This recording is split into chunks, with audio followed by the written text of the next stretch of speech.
Alhamdulillah rabbil alamin wassalatu wassalamu ala asyrafil anbiya'i wal mursalin wa ala alihi wa sahbihi ajmain. Acara pertama yaitu pembacaan wahyu ilahi yang akan dibawakan oleh Tuanku Saiful Maulana. Bismillahirrahmanirrahim.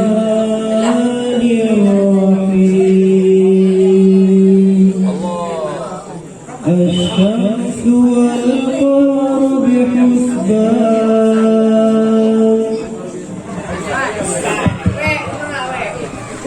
Assalamualaikum warahmatullahi wabarakatuh. Waalaikumsalam.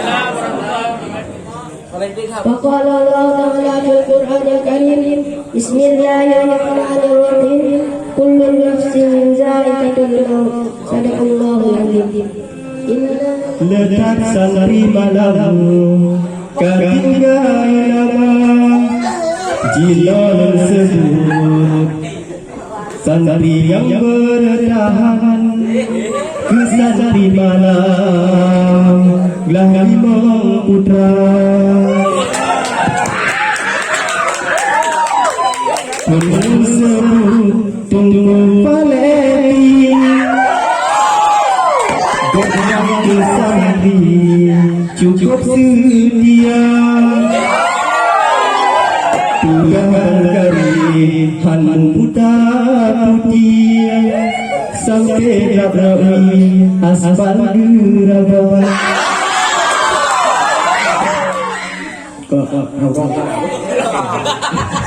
Ini oh udah. Dari orang mana? Nama apa? Dari orang mana?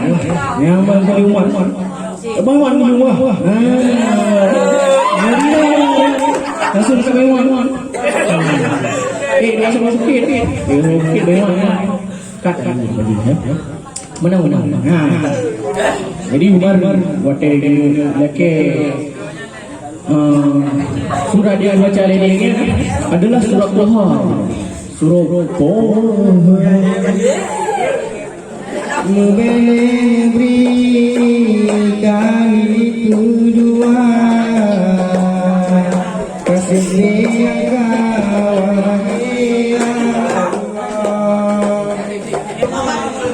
Assalamualaikum warahmatullahi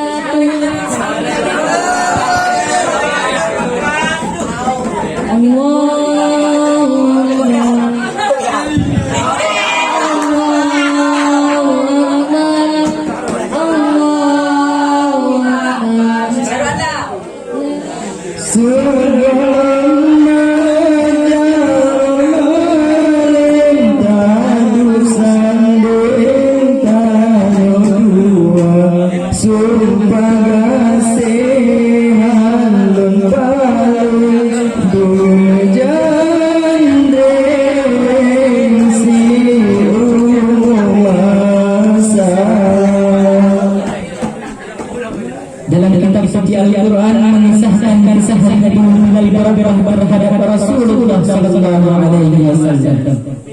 Dan tidak para sahabat yang mencintai Rasulullah dan yang dicintai oleh Rasulullah. Bahkan setelah Rasulullah meninggal dunia, beliau yang menghadap kepada Sayyidina Abu Bakar As-Siddiq. Siapakah Sayyidina Abu Bakar As-Siddiq? Beliau adalah sahabat Nabi Muhammad sallallahu alaihi wasallam. Dalam hadis yang diriwayatkan oleh Bukhari Muslim yang berbunyi Bismillahirrahmanirrahim fa inni sami'tu bazina 'alayya baina yadayil jannah, yang artinya sesungguhnya aku mendengar suara dua sandalmu wahai Bilal di hadapanku di dalam surga Jannatul Ma'ad.